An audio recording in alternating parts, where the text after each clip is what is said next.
Dans une pièce sombre et terrifiante, YEG pleure à genoux en prétendant qu'il ne mérite pas cela parce qu'il n'a rien fait de mal. Une mystérieuse femme tire soudainement sur YEG et le jette d'un avion, mais même avec un trou dans le front, YEG ouvre les yeux. Tout a commencé il y a 7 ans. YEG se rend à un entretien dans une entreprise très prestigieuse lorsque soudain un homme traverse une route très fréquentée et se fait renverser par une voiture. YEG va voir l'homme, mais il meurt alors qu'il s'accroche au bras de YEG, le laissant très secoué.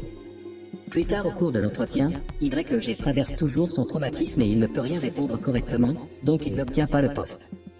N'ayant pas réussi à obtenir un emploi, YEG obtient son diplôme avec une grosse dette étudiante, il doit donc commencer à occuper des emplois subalternes comme livreur et serveur. Sa famille ne peut pas l'aider car son père est mort et sa mère est concierge qui a déjà beaucoup sacrifié pour lui donner une bonne éducation. YEG n'arrête pas d'envoyer des CV à diverses entreprises, mais il échoue à plusieurs reprises à décrocher un emploi à temps plein. Après 7 ans de travail à temps partiel, YEG obtient enfin un entretien dans la grande entreprise. L'intervieweur Time est impressionné par le CV et YEG quitte la réunion avec de grands espoirs. Cependant, il reçoit bientôt un appel d'un ami, qui l'informe que tout l'argent qu'ils ont investi dans l'affaire d'un autre ami a disparu parce que le gars a disparu. YEG se précipite à l'appartement de son ami et commence à frapper à la porte, mais personne ne répond. Comme c'était toutes ses économies, YEG devient furieux et commence à frapper à la porte avec un extincteur jusqu'à ce qu'il tombe à genoux car il a une dépression. Quelques instants plus tard, il se retrouve au commissariat de police pour destruction de biens, alors YEG demande aux flics d'arrêter son ami. Cependant, il ne peut rien faire car investir dans une entreprise qui a échoué n'est pas illégal. Le soir, YEG va voir sa petite amie Jisoo, qui sort d'une voiture avec un gars qui lui offre des fleurs. Une fois l'homme parti, YEG s'approche d'elle, qui sent immédiatement qu'il a bu. Elle mentionne qu'il n'a pas pu trouver beaucoup de travail ce mois-ci et lui donne une enveloppe, mais il pense que c'est de la charité et se rend compte qu'il n'a été qu'un fardeau. Pensant que leur relation n'ira nulle part, YEG rompt avec elle.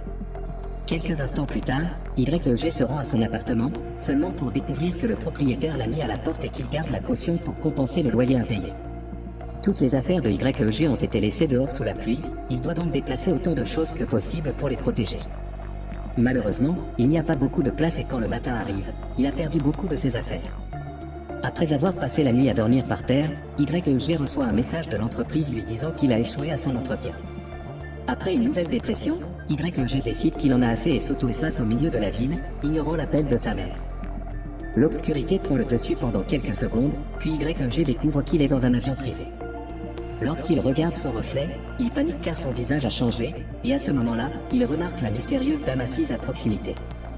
Elle a sa lettre d'adieu dans les mains, mais elle la brûle magiquement avant d'enlever ses lunettes de soleil, révélant des yeux rouges vifs. Soudain, YEG est transporté dans la pièce terrifiante avec une haute tour au milieu d'une mer rouge et des démons essayant de grimper. La dame révèle qu'elle est la mort et qu'elle l'a amené ici pour le punir parce qu'il s'est moqué d'elle. Elle l'attrape par le cou et le jette du bord, alors les monstres essaient de l'attraper alors qu'il tombe. De nombreuses créatures l'attendent dans l'eau, mais lorsqu'il s'écrase, il se réveille dans l'avion avec l'autre visage. La mort est également présente et explique qu'elle fera mourir YEG 12 fois de plus en guise de punition. Son âme entrera dans le corps de 12 personnes confrontées à une mort imminente, et il mourra peu importe où il finira. Cependant, s'il parvient à échapper à la mort, il sera autorisé à garder cette vie. YEG ne se soucie pas de ses morts car il veut en finir avec tout cela, mais après la disparition de la mort, l'avion entre dans une tempête furieuse.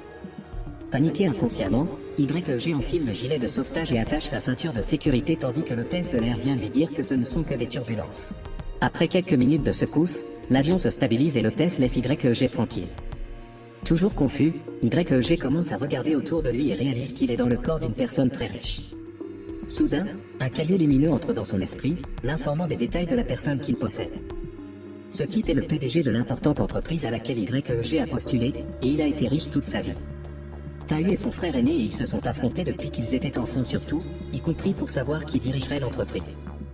Tout son travail acharné lui a permis de gagner l'approbation de son père et il a finalement été choisi pour devenir le nouveau PDG. YEG est très satisfait de ce style de vie et décide de le conserver, mais à ce moment-là, un moteur explose. L'avion commence à descendre à grande vitesse et YEG doit esquiver tous les meubles qui glissent avant de retourner à son siège pour attacher la ceinture de sécurité. Le pilote tente de contrôler l'avion en vain et le feu se propage, créant un trou dans le flanc de l'avion qui aspire le pilote et l'hôtesse de l'air. YEG ne peut que regarder une explosion mettre le feu à tout l'avion et il est bientôt brûlé vif. Ensuite, YEG se réveille dans la pièce sombre, qui est maintenant une zone stérile avec une porte lumineuse effrayante et un bureau pour la mort. Sur ce bureau, une horloge compte les vies qu'il reste à YEG. Alors que la mort met un tas de balles dans son arme, elle explique quelque chose. Les âmes de ces corps sont déjà mortes, donc YEG ne vole pas leur vie, il donne juste une seconde chance au corps. S'il ne parvient pas à survivre dans chacun d'eux, il ira en enfer, et la mort décide de lui donner un aperçu. Elle attrape YEG et l'emmène derrière la porte, où il voit des horreurs indescriptibles. Lorsque la mort le sort, YEG s'effondre et revient au début.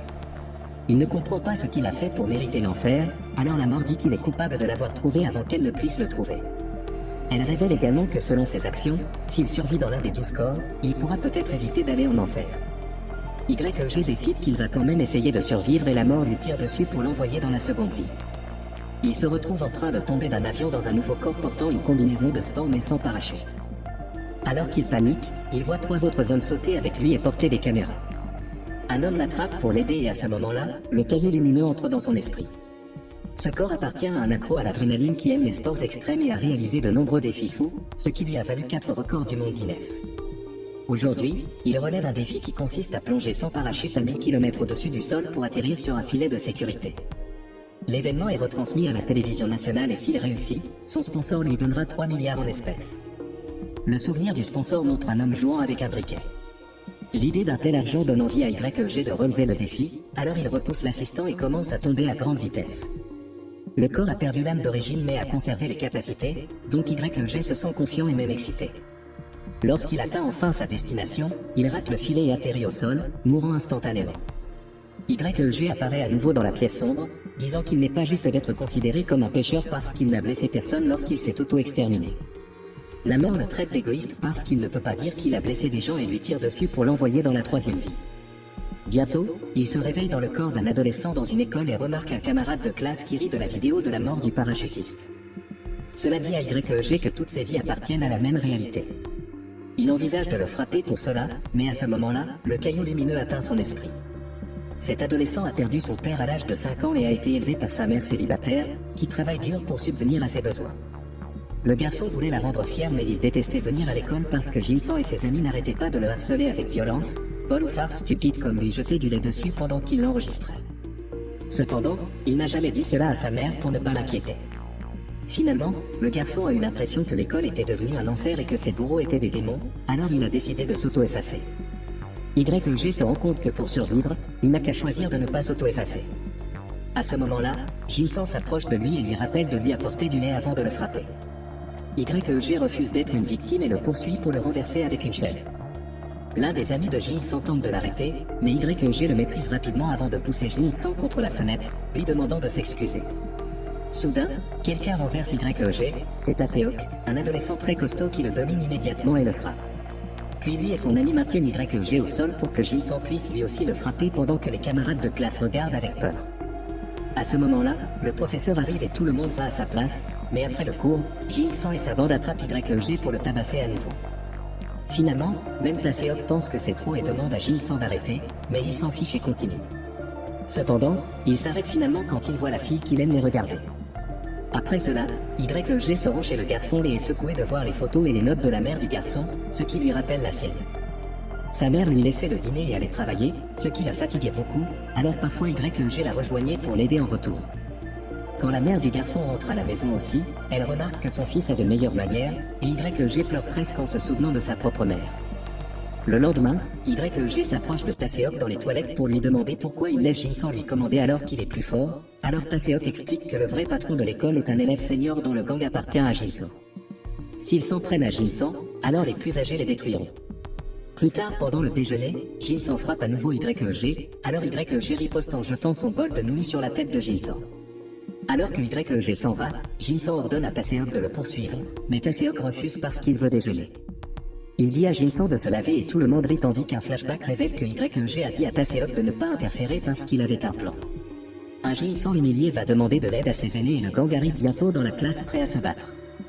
Cependant, lorsque le chef voit que Jinsan veut qu'il tabasse un petit mauviette, il se met en colère, traitant Jinsan de lâche pour ne pas être capable de gérer un petit garçon. Il ne veut pas que son gang soit associé à des lâches, alors il attrape Jinsan et lui dit de ne plus jamais les approcher. Fier de lui, YEG se moque de Jinsan pour sa perte, et lorsque Jinsan essaie de le frapper, Taseok le frappe en premier. Désormais, Plus personne dans l'école ne respecte Jin-san, et alors qu'il se précipite hors de la classe, il découvre que la fille qu'il aime est avec le chef principal. Le soir, YEG part courir et est presque renversé par un camion, mais heureusement le conducteur s'arrête juste à temps. Distrait par cela, YEG n'entend pas Jin-san s'approcher de lui par derrière pour le frapper avec une brique pour le faire tomber, puis il se met à le battre à mort. YEG réapparaît dans la pièce sombre et hurle sur la mort, ce qui la pousse à le jeter contre le mur avant de lui marcher sur le visage et de lui tirer dessus à nouveau. Pour sa 4e vie, YEG se réveille dans le corps d'un otage en cours d'interrogatoire. Un groupe d'hommes dangereux lui jette de l'eau au visage et lui demande où il a caché la fille et l'argent.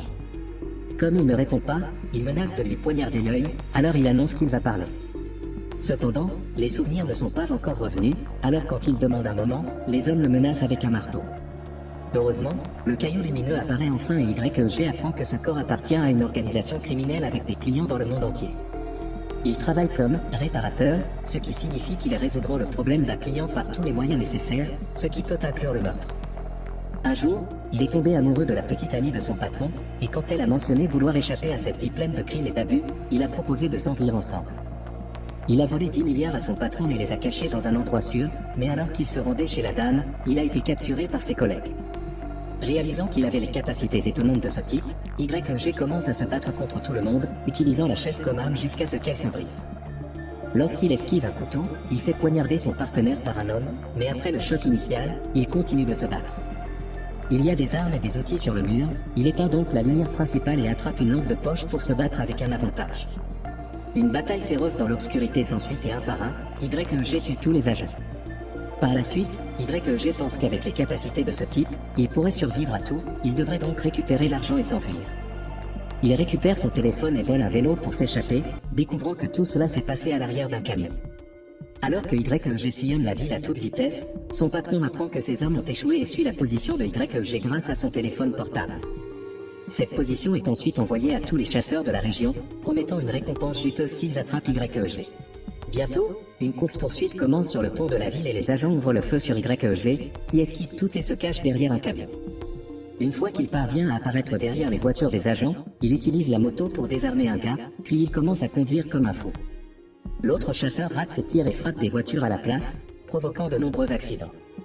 Le camion qu'il a capturé apparaît également et essaie de bloquer le pont, mais les voitures s'écrasent contre lui et provoquent une explosion que YEG saute simplement par-dessus. Après avoir quitté le pont, un groupe de motos et une voiture de police commencent également à le poursuivre. Alors qu'il est sur le point d'atteindre une avenue dangereuse, YEG accélère et provoque un accident avec un groupe de véhicules, bloquant le passage aux policiers et à quelques motos. Il y a encore quelques motards qui le suivent et d'autres voitures ennemies qui bloquent les rues, alors YEG entre dans un centre commercial et accélère jusqu'à ce qu'il soit au centre entouré d'ennemis. À ce moment-là, il remarque un ascenseur, il entre donc à l'intérieur et ferme la porte juste avant qu'un autre vélo ne puisse le percuter. Lorsqu'il atteint le toit, il fait un grand saut et atterrit dans une piscine de fête où son téléphone cesse de fonctionner. Maintenant, l'ennemi ne peut plus le suivre. Puis YEG va rencontrer la femme sur le quai.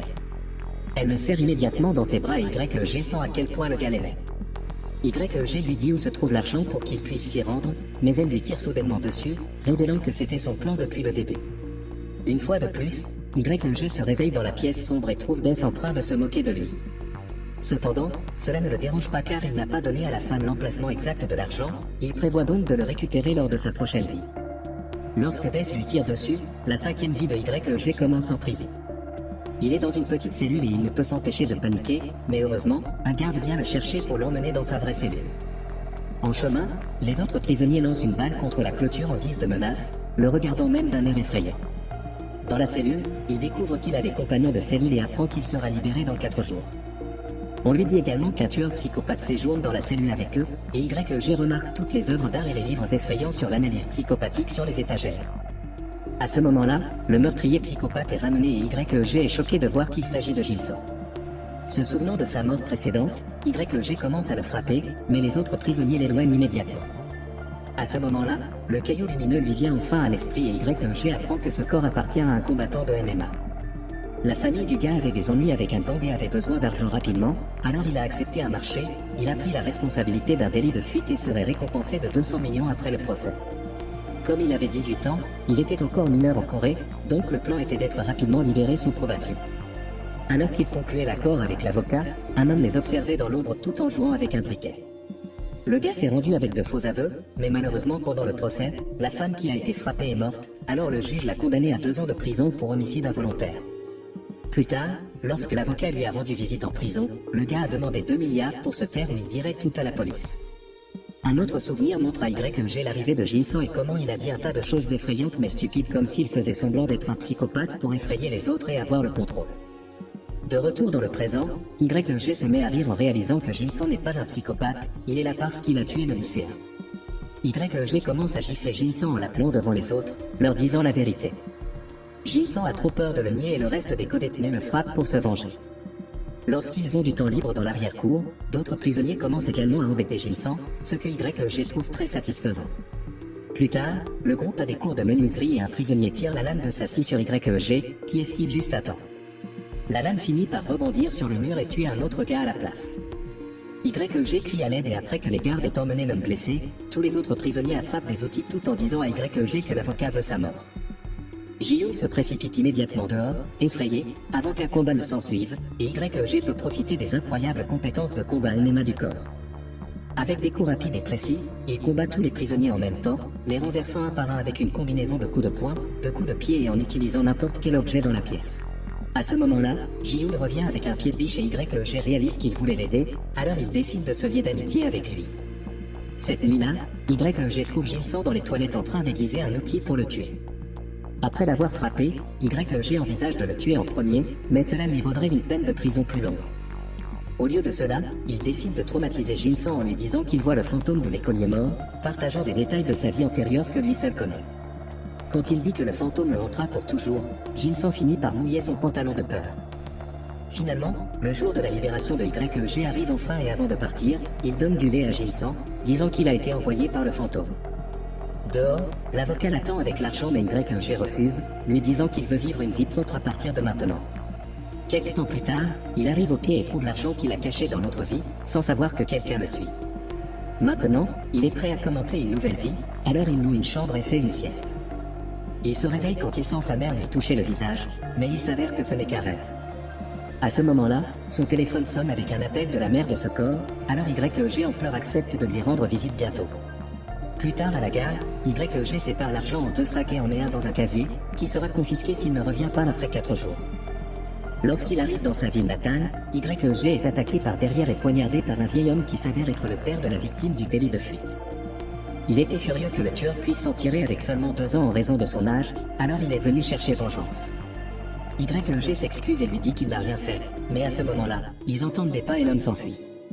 Soudain, Ji-Young apparaît et court pour l'aider, mais sort soudain un couteau lui aussi.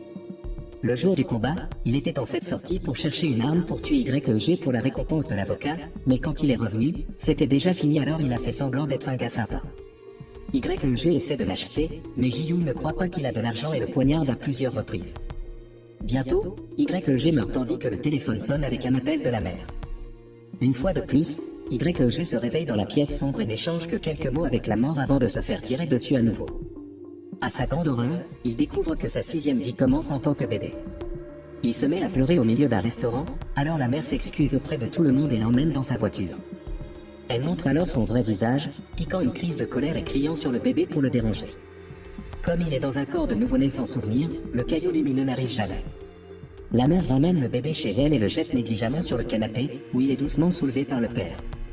YG pense que l'homme est peut-être plus gentil, mais bientôt il montre aussi son vrai visage. Il apporte de la nourriture périmée et lorsqu'YG refuse de la manger, il commence à crier et à l'insulter aussi. À ce moment-là, un policier arrive avec une assistante sociale, qui a reçu un rapport sur un cas potentiel d'abus. Ils entrent et essaient de vérifier le corps du bébé, mais le père les interrompt pour leur montrer sa carte de visite, prouvant qu'il est également assistant social pour la protection de l'enfance. Le duo s'excuse pour le malentendu et part, alors maintenant la mère est furieuse et laisse tomber le bébé par terre pour ensuite le tuer avec un oreiller.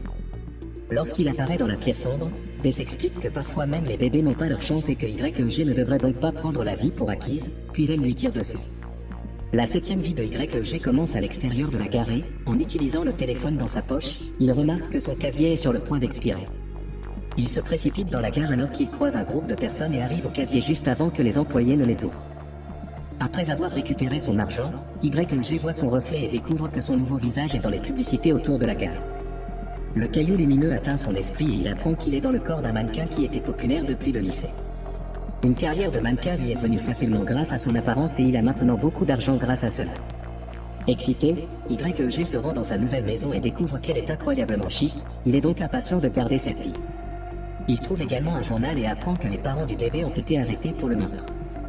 La mort du combattant de MMA et les accidents de la route dus à la poursuite à vélo font également la une des journaux, mais personne ne sait ce qui les a provoqués. Il reçoit ensuite un appel d'un ami qui l'a invité à une soirée VIP, et YEG décide de se joindre à eux.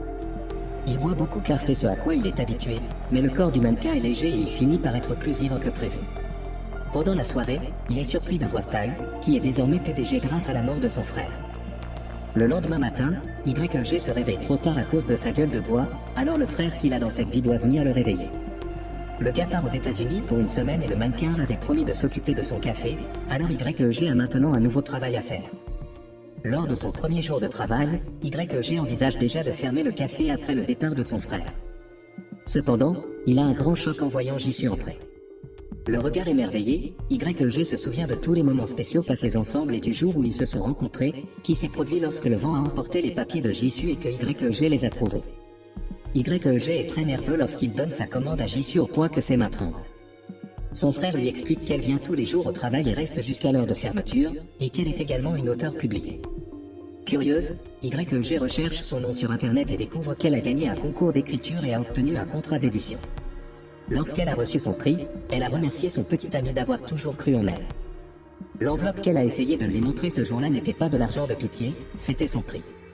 Se sentant coupable, YEG se précipite à la librairie pour acheter le livre de Jisoo car il se souvient qu'elle avait dit qu'elle mettait ses expériences personnelles dans ses histoires.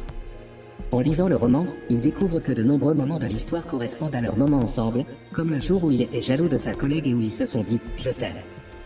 Alors qu'il pleure, YEG voit aussi que la librairie vend le stylo fantasy qu'il avait promis de lui offrir un jour. Il a acheté le stylo en secret et a gravé son nom dessus, mais il s'est perdu alors qu'il déplaçait toutes ses affaires sous la pluie. Plus tard au café, le gars qu'il a vu l'autre jour avec les fleurs arrive avec une femme et une petite fille qui appelle Jisoo tante. Se sentant idiote, YEG réalise qu'il s'agit du frère de Jisoo et décide de garder le café ouvert toute la semaine juste pour elle. Le lendemain, YEG prend la commande de Jisoo avec moins d'anxiété et lui offre un gâteau offert par la maison, en disant qu'il est fan de son livre. Il prétend également avoir une idée d'histoire, lui racontant l'histoire de Dan Moore et de toutes les vies qu'il a traversées comme si cela arrivait au personnage. Puis YEG lui demande de signer son livre et est choqué de voir qu'elle a le stylo gravé. Il s'avère que sa mère a récupéré toutes ses affaires après sa mort et a donné le stylo à Jisoo après les funérailles. Au cours des jours suivants, Jisoo continue d'aller au café et YEG s'assoit avec elle pour discuter un moment. Un soir, Jisoo se demande pourquoi le protagoniste de l'histoire n'a pas encore rendu visite à sa mère, et YEG dit que ce serait trop douloureux. Peu de temps après son départ, YEG voit des voitures de police passer et entend un client dire qu'un client régulier a eu un accident. S'attendant au pire, YEG court dans la rue et crie en voyant le sang sur la rue, alors les flics doivent le retenir. À ce moment-là, YEG voit Jisoo parmi la foule et se calme. Jisoo s'approche de lui pour le remercier de s'être autant soucié de lui et lui dit qu'elle a ressenti la même chose lorsqu'elle a reçu un appel concernant la mort de son petit ami au point qu'elle a eu une panne à la réception de l'hôpital. Le lendemain, Jisoo se rend au lieu de repos de YEG et pleure en disant qu'il lui manque, ce que YEG voit de loin. Après son départ, YEG ose s'approcher de son propre mémorial, mais tombe soudainement sur sa mère. Prétendant être là pour une autre personne, YEG quitte la pièce, n'osant pas lui parler. Il regarde de loin et la voit nettoyer le mémorial avant de courir aux toilettes pour pleurer de toutes ses forces. Ne pouvant pas le supporter, YEG court dehors et s'effondre. Plus tard, YEG écrit une lettre à sa mère en se faisant passer pour un ami, disant que YEG lui a laissé de l'argent après sa mort. Il se rend dans son ancienne maison et laisse la lettre avec le sac d'argent de son autre vie, s'enfuyant rapidement après avoir vu ses vieilles photos.